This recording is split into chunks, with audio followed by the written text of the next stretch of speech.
Mayang gabi, sir. Pwede maka-disturbo sa mi kadali, sir. Dalang mi ka himuon nga interview para sa mga practical research. Pwede kayo.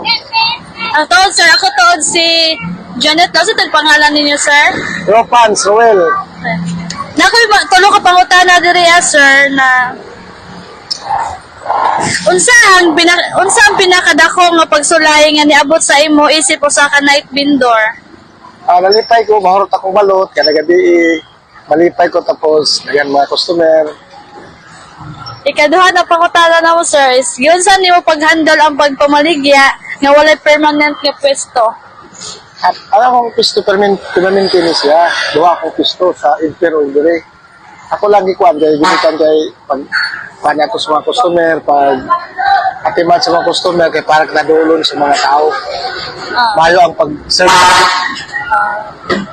So, ang katulad ako nga pangutana is unsay mga challenge nga nimo na sa pagpamaligya o gabi like sa imong safety or sa panahon? Nalipay ko kay makita ko daghan mga tao, mga daghan malipay balot. Malipay po ko kay pagtanan ako sa mga tao kuan sila ganahan sila mukha og balot. Thank you kayo, sir. Okay, salamat.